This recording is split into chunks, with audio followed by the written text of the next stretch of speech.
Welcome back to the Show Me Show podcast for episode 45, the Trump episode. Oh, boy. And today we are going to do our Week 18 NFL rundown, last regular season rundown of the season until the 2023-2024 season, which is sad to think about. And then we will talk about some of the games that had playoff implications. And then we will also discuss the playoff bracket, and we will talk our predictions for that as well. And then we will also do our Show Me So Fantasy Corner, our Stardom Situm Sleepers. And that will probably end up being the show. Heavy football talk coming your way as it is playoff season. It is playoff season. And Luke, this is probably my favorite NFL weekend of the year. Super wild card weekend. So much fun. 3 days of football in a row that actually means so much. I do believe it is my favorite football week. And 6 teams will be eliminated. 6 teams will be eliminated. And nothing can really top it, honestly. Not even some of the heights of bowl season can top this. So yeah. But the Week 18 NFL rundown, we're going to go ahead and get off into that. So here we go.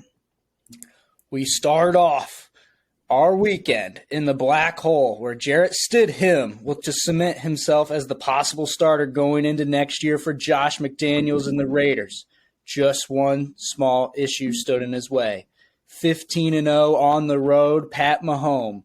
And to put things lightly, Pat painted the black hole red as the Chiefs decided to go ring around the Tony, pockets full of tutties, ashes, ashes, the Raiders go down.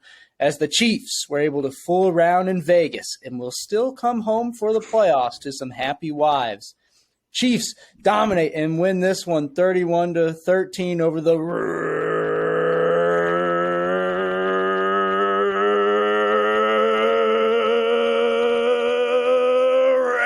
Oh my goodness. Wow. Next, we head down to Jacksonville for the first playoff game of the year, as Vrabel's tits look to avoid getting jagged off on and punch their ticket to the big dance by winning the most prestigious division in football, the AFC South. While this one looked like the most typical Vrabel game early on, just run the ball out, run the clock out, cocktails and chlorine kicked in for Jacksonville as Josh Allen scored a late defensive touchdown to put this game to bed. And Jacksonville will host a playoff game this Saturday as they take down the Titans 20-16 and continue to jag off. We head to Atlanta for the season finale for the Falcons against Tom Brady. This game was a little bit of a snoozer because it didn't mean anything, but Desmond Shitter had a solid day and gives Falcons fans hope for the future. The Bucs pulled their starters late in the game, and for the first time in NFL history, the Falcons beat Tom Brady's team, and they do it 30-17. Now we head down to NOLA, where the Panthers and Saints played in a completely worthless game. I personally saw no highlights from this game and did not care enough to look them up, but the Saints did drop this one to the Panthers 10-7 to finish in a tie for last place in the South, and what a disappointing season for them. Now we head to the AFCs for some more meaningful games in terms of the playoffs. We start in Pittsburgh, where the Steelers needed a win over rival Cleveland to stay alive in the playoff race and finish over 500. Despite allowing an early touchdown to the creep, Najee Harris and the offense got going, and that big defense came in clutch with 7 sacks. The Yinzers cruised to a 28-14 to stay alive in the race, still needing some help from the Bills and Jets. And speaking of the Bills, we'll head up to Buffalo, where the Patriots needed a win over AFC East King, the Bills, in the Damar Hamlin game. Patriots were dead from the start when Nyheim Hines ran back the opening kickoff for a touchdown to give the Bills an early lead. Mac tried to leave the Pats back, and they kept it close for a while until Josh Allen went to work, and Nyheim Hines ran back yet another kickoff for a touchdown. A true miracle with Damar Hamlin watching from the Cincinnati hospital bed. With that, the Bills eliminate the New England Patriots for the second year in a row with a 35-23 win. Down to Dade County for the final link in the AFC wildcard spot, where the Jets took on the Dolphins in Hard Rock Stadium in a battle of the not starting quarterbacks, not backup quarterbacks, but third-string quarterbacks. And Joe Flacco and Skylar Thompson were looking to light the world on fire. But this game went exactly how you would expect, as no touchdowns occurred over the entirety of the game. Both teams exchanged field goals, and on the final drive of the game, Jason Sanders knocked through a 50-yarder to send the Dolphins to the offs. This game ended on a bad beat as the Jets tried to lateral the ball backwards, and for the first time all game, a team got in the end zone as the Dolphins got a safety and win 11-6, not a scoregami, to move into the 7th seed and end their 6-year playoff drought.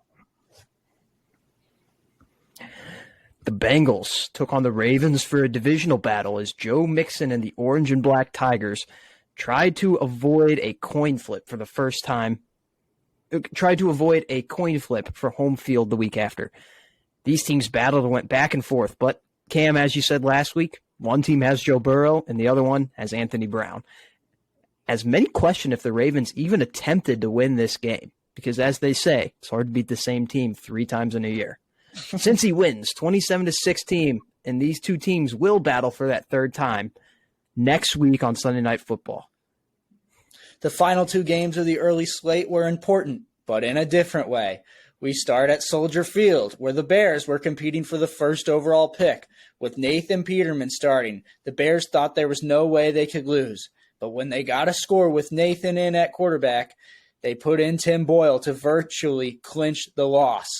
The Vikings got a little momentum heading into the offs with a 29-13 win after their starters put up some competent offense. The Bears did their part, but they still needed a little more help, which they were looking to get from the Texans. And that leads us to the Tank Bowl between the Colts and the Texans, as both teams wanted to lose this game to get a better draft pick. The Texans got out to an early lead, and it looked like they might be choking their chances at it.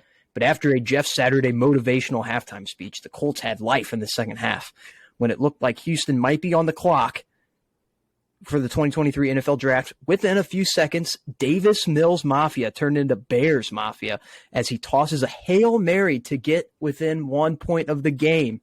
And in one final effort to lose the game, Lovie Smith goes for 2, but it backfired, and the Texans convert and win the game. Bears fans rejoice as Houston wins 32-31, and now we'll end up with the second pick in the draft. One of Lovie's best games as a Bear, Luke. In the afternoon slate, the Broncos take on the Chargers. Russell Wilson continues to cook without Hackett, and the Chargers played all their starters when they had their playoff seeding locked up. Joey Bosa and Mike Williams both exited with injuries, and this meaningless game ends in a 31-28 Broncos win as Denver fans get some hope going into next year. We head out west to Santa Clara, California, where the Niners took on the Cardinals in what would be Cliff Kingsbury's swan song. While it was close early, the Niners went to work and put it out of reach within a matter of minutes. The Niners rock and roll into the playoffs with a blowout of the dead corpse that is the Cardinals franchise, 38-13, and boy, this game went exactly how we all thought. Yep. Up northwest, we had where the Rams take on the Seahawks and the 12th man, and the Hawks look to keep their playoff hopes alive. Ken Walker and the D-line went to work in the trenches and dominate the fading Rams. However, with some turnovers and missed game-winning field goals, the Rams were able to stay in the game and send it to overtime. However, in an act of redemption, all-pro kicker Jason Myers knocked through the game winner in overtime to keep Seattle's playoff hopes alive with a 19-16 win. Now for some NFC Beast action, where the Eagles look to lock up the division and the 1 seed with a win over the Giants. Jalen Hurts came back from the injury report to save the season, and that's exactly what they did against the Giants' backups. There was a touching moment in this game as scrappy backup wide receiver Kenny Golladay caught his first touchdown as a New York Giant that led to a feel-good story for this young man. Regardless, the Eagles do what they have to do and clinch everything with a 22-16 win over the Giants. In the final game of the afternoon, we head to Rowell John, Maryland, where the UNC alum Sam Howell to the moon in his debut, throwing a touchdown on his first ever NFL pass. Dak Prescott also dominated, going a whopping 14 of 37 and leading the Cowgirls to 6 points. He also took the lead in the NFL in interceptions, despite missing the first 6 games of the season. Truly inspirational. Commanders take down the Fighting Jerrys 26-6 and end their season on a high note. Boy, do they. But one team that did not end their season on a high note, finally, the final game of the NFL regular season. Thank you, NFL, for a great regular season. The Packers look to lock up the last spot in the NFC playoff picture and complete a magical late season run. And all they had to do was take down the NFC North rival Detroit Lions in a home game at Lambeau. With the world watching these two duel in the cold temperatures, both offenses struggled to put up touchdowns early, as the score was a very nice 6-9 at halftime. And after exchanging touchdowns in the third quarter, the Packers began to fall apart, getting many dumb penalties and turnovers and ejections that led to free yards and ultimately points for Detroit. And Aaron Rodgers and the offense couldn't get anything going. And finally, Dan Campbell dropped his nuts on the final drive, going for a risky 4th down that paid off, and the brand new Detroit Football Lions eliminate the Green Bay Packers on their own field to clinch second in the North with a 20-16 win and ultimately send Lions fans home on a high note to end the season. Yep, that was their Super Bowl, Luke. That wraps up the 2022 NFL season rundowns. And you mentioned it. It was a really fun regular season. And they usually are, don't get me wrong. But, yeah, it was a really fun one. Some controversies along the way with some Tua concussions, DeMar Hamlin dying on the field, couple other things here and there about player safety. But, yeah, still awesome football season. Gonna miss the regular season, all the games on Sunday. I'm going to really miss Scott Hansen. Every year I do. So my favorite human. But yeah, let's talk some games. Obviously, there's some that we won't even have to think about. Yeah. Well, you know what? I will go ahead and start off in the black hole as we did with the rundown. A meaningless game unless you were the Chiefs, who, you know, if they won this game, win percentage wise, they would have the 1 seed and the bye, and they clinched both of that, which is also means that if the Chiefs and the Bills play in the AFC Championship game, it will be at a neutral site, which we will discuss later. But yeah, this one was just, you know, Chiefs kind of doing whatever they wanted. Stidham making some rookie mistakes, even though this is like his 4th year in the league, including the ring around the Rosie formation before they ran their play that resulted in a Kadarius Toney touchdown that was actually called back because of a fake holding. It was very fake once they saw the replay. But a ball don't lie, as Kadarius Toney. The refs literally just looked at this play, and they were like, there's no way this happened, right? Something had to have been – they had to have cheated somehow, and they were just like holding. Let's just call holding on a random guy. Yeah, that's what happened on that. It was just a guy who literally made a pancake. So it was disgusting that they called that. But like I said, Luke, ball don't lie. Kadarius Toney literally scored on the very next play. So 2 in a row for him. But they clinched, which was important. Tons of Chiefs fans there. So maybe that's why they didn't play it. Oh, wait, I think I saw that the Raiders said that they weren't going to host anyway, but that would have been a good indicator for them not to host because, I mean, the Chiefs invaded the black hole. So, Oh, yeah. and then the following game, we talked about it just a moment ago in the rundown, and it kind of scared me because you mentioned this before the picks, that this was just the typical ideal Vrabel game, to get his guys up for this game, to punch their ticket to the playoffs, run the football, don't turn the ball over, play good defense. And they did all of that. But one bad turnover late that, wasn't even like an interception. Josh Dobbs. Just a good defensive play. Yeah, great defensive play. Josh Dobbs hit as he was thrown, lands in the other Josh Allen's hands, the defensive Josh Allen, same draft class, and he took it to the house. And then Not the same draft class. Fake. They're not in the same draft class? Nope. Shit, they're 1 year Josh apart. Allen, defensive That's guy, was 1 year later. That's my bad. They're 1 year apart, I'm pretty sure, now that I think about it. Mm-hmm. Who was first? It would have been insane if they were the same draft class, though. Who was first? That I don't know. I think quarterback with Josh Allen. Probably Kyler Murray. No. Which Josh Allen got drafted first? Was it quarterback Josh Allen? Bills Josh Allen. Okay. So, yeah, I mean, I'll say this, Luke. I like him now that he's in the NFL. I didn't really like him at Clemson because I don't like Clemson. But Trevor Lawrence, I like him. But, man, he sucked in this game. He had some horrible overthrows where the Colts – or not the Colts. The Tits would not have even been in this game.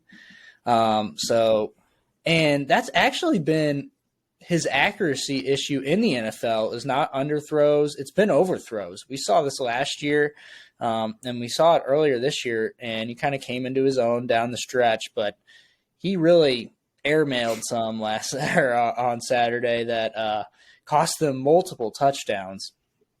And if that wouldn't have happened, this one honestly wouldn't have even been close. But packed house for this game.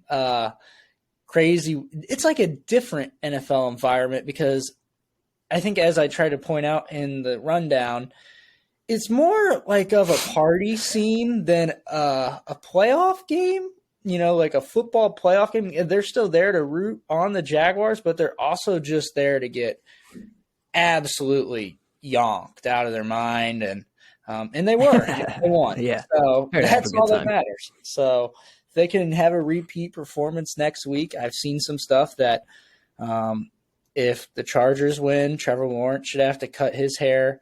And if the Jags win, Justin Herbert should have to cut his hair. Personally, I'm behind that. I think whoever wins should get to keep their hair. That's a lot better than the mayor's bet. Like a lot of times when the mayors of two different cities play against each other, and they'll just be like, well, if your team wins, then I'll wear their jersey. Like it's one of the stupidest things ever. At least, cutting hair, there's a little bit of something behind it. But if that's the case, if that actually happens, if they actually have a bet on that, the loser might actually benefit from this because, as we mentioned before, no long-haired quarterback has ever won a Super Bowl. So, absolutely.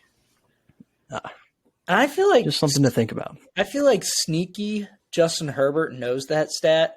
And out of the two of them, I would pick Justin Herbert to cut his hair just to avoid that. I could see him doing that, just because you tried to do it last year. Competitor, so yeah. But yeah, that's pretty much all I have. Is that the Titans, their offense wasn't really that good anyway. Derrick Henry's longest run of the game, 36 yards, got called back for a holding on Okonkwo, however you say the tight end's name, and just not a whole lot of big plays. Josh Dobbs didn't play bad again for a second straight game, but he wasn't able to do enough, and they've got to look somewhere else as a quarterback. It actually is sounding like they might look to trade Tannehill. So we'll see what happens there. I'm not really sure because honestly, Luke, Willis was so bad that I don't know if they're going to give him another season of development. I mean, he was like a third or fourth round pick, so they don't really have to. They're not really obliged to give him another season of development. They can just cut his ass. And he'll resurface probably, but if he's that bad, he may not resurface for very long. You know, it might be like one of those situations where you're backing up guys for 2 or 3 years and actually that's it for you. You're actually out of the league. So wouldn't shock me. Personally, I vow to give him a little bit more time because Liberty in the NFL is very different, but he really does suck. That is for sure. Oh, yeah, he was not good. And the Titans quarterback situation, they got to get a quarterback. They got to get a lot of pieces, really. I mean, truthfully, they have a few on defense, and, you know, the offensive line has a few pieces as well, but they have no weapons. They have no receivers, no tight ends, really. Okonkwo had a good year. The quarterback, they need to figure it out. Man, the Malik Willis thing, I don't know if they're ready to cut him yet, but, I mean, the fact that they literally started a guy who they just signed. They literally just signed like 3 weeks ago, and he's never started an NFL game. He's been in the league for 7 years, never started. Just signed him, and they're like, yeah, you're going to start over Malik Willis.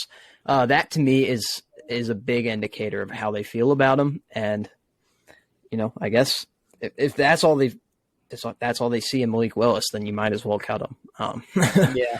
So, but the Jags, I mean, who would have thought that they would be the ones pulling out at the beginning of this at the beginning of this season? Who would have thought they would have came out on top of the AFC South? You know, all the talk was between the Titans and the Colts. A lot of people were picking the Colts because they got Matt Ryan, and the Titans were kind of falling off. And a lot of people were right about the Titans falling off, but I don't think anyone expected the Colts collapse, you know, being the 4th worst team in the league. Yeah. And the Jags, they took advantage of it. So, yeah, shout out to them and Doug Peterson, you know, in his first year, making the Jags fans happy. Yeah. And, the Titans, Vrabel's Titans, we always talk about Vrabel getting his guys up for big games. Well, they went 0-8 against teams with 500 or better records. So that part is not good for them at all. You didn't get a big win really all year long. And, yeah, your quarterback situation is screwed right now, which is the most important position. And I was just thinking while you were talking, Luke, because instantly when we talk about cutting quarterbacks and possibly trading quarterbacks, I'm like, well, who could they land? And then it also just occurred to me, like, no offense to Nashville, but why would you ever want to play there? Like, unless you are just a lover of country music, I guess, in that kind of scene, why would you ever want to play there? It is literally one of the most boring NFL cities in the world. So that was kind of mean and unwarranted and unnecessary, but that's just kind of how I feel about it. I feel like Ryan Tannehill's a big country music fan. That's probably why he likes it there. But he went to Texas A&M, so he might be. But yeah, who would be a good, like, who do you think likes country music? You think Dak likes country music? I feel like he's a big country music guy. I think he's a rap guy. Country music guy. I don't know though. Really? Yeah, I'm pretty sure. SEC, Dallas Cowboys. Yeah, SEC. Like that's like perfect setup to be. SEC is a huge rap conference. It really is, and that's just because of the types of players that they have and where they come from. They listen to rap. So, yeah. Who do you think's the biggest country music conference? Is it the ACC? Probably the Sun Belt, if I had to guess. I don't know. Okay. Maybe the Mountain West Conference as well. I would say probably I don't even listen to music. I would switch my pick to the Mountain West Conference. Big really? People, yeah. Okay. Oh, okay. I can see that. Although now farm country out there in the Mountain West. They do have San Diego State in that conference, but I don't think that drags them down too much. But yeah, like Wyoming, Boise State, Utah State, Nevada, yeah, teams like that. Yeah. You know, they're probably listening to country Okay. music. So I see it. Yeah, so that's the AFC South. Yep. The AFC playoffs, you want to talk about that? I really was convinced that the Steelers were going to make the playoffs. Like, I looked at the schedule and I was so convinced they were going to do it, but they came up just short. Joe Flacco and the Jets let them down. They only put up 6 points. Yep. How do you feel? Instant reactions 4 days later. Yeah.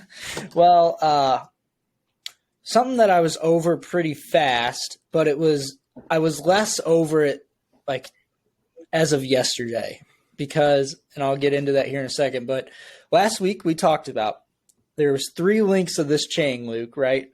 We needed the first one.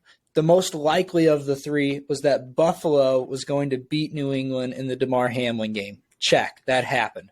The second hardest of the 3 on the chain was that Pittsburgh was actually going to have to beat a surging Cleveland Browns team, but and they did. They came out on top 28-14, doubled their score, and they played good defense all day long.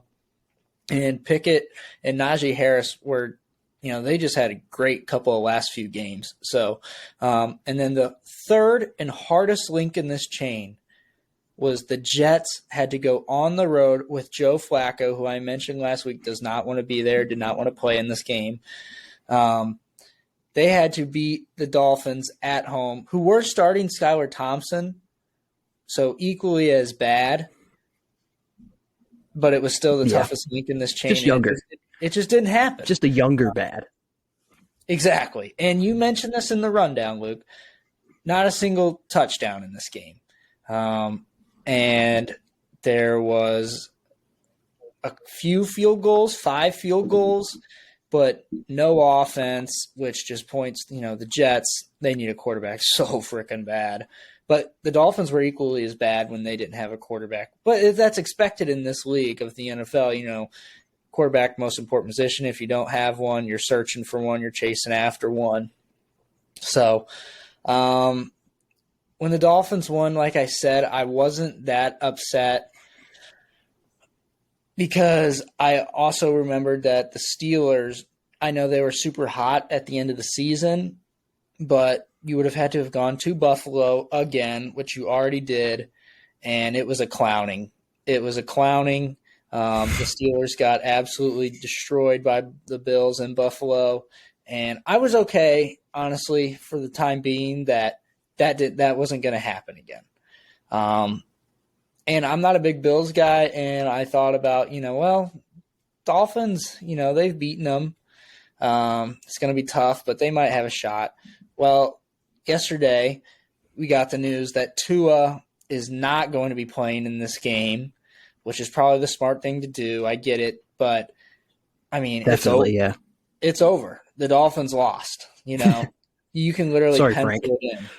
You can pencil it in. It's like they got the bye. They got their own bye week. You know, you have to play Skylar Thompson. So that's when I was like, that was the Dolphins. I wish the Steelers got in. That's all. That when that was announced, I was like, okay, I wish the Steelers got in now because, like I said, they were hot. The Steelers were hot. Their defense was on fire, and Kenny Pickett was making clutch plays. Not great plays throughout the whole game, but clutch plays in the fourth quarter. So that's when it kind of hit me that, like, I was like, man, I wish we would have made it in. But at least Mike Tomlin went above 500. Yeah, that's true. Who would have thought that Mike Tomlin's streak of being 500 would have outlasted Tom Brady's? But here we are. So interesting, yeah. But yeah, I mean, really, you talked about the Tua situation, but shouts out to the Dolphins training staff because we've seen this is Tua's 3rd concussion of the year, and we've seen what this does to NFL players. We see retired players dying early. They're doing stupid things because of the CTE that is just like on their brain. And the Dolphins training staff, while Tua, he may be like recovering well, but they're like, dude, this is his 3rd of the year. We can't risk another one. Like his brain is on its last leg for this year. I mean, just shouts out to them. Shouts out to the Dolphins coaching staff and management, which they probably didn't really have much of a choice in this, but I'm sure they supported the choice of the training staff. And yeah, I mean, that's a hard thing to do there because they're putting this young man's future and career and life ahead of winning a football game. I mean, the Dolphins probably looked ahead and they saw their path. They had to beat the Bills, then they had to beat the Chiefs, and then probably beat the Bengals, and then the 49ers. All that to win a Super Bowl. That's not going to happen. You just pack it up. You're happy. You ended your playoff drought. You look towards next year. And we're over the last few weeks we've seen player safety, I think, be put first over like money in games, and it's just kind of shocking because the NFL is such a big business but I think it is important that we start moving that direction. So, yeah, I understand what you're saying, but I got a feel for the guys in the locker room, and they'd probably say, they care about Tua's health more anyway, but I mean, Luke, you got to think about these guys, especially the defensive players. I'm thinking about Holland, Phillips, Xavier Howard, Wilkins.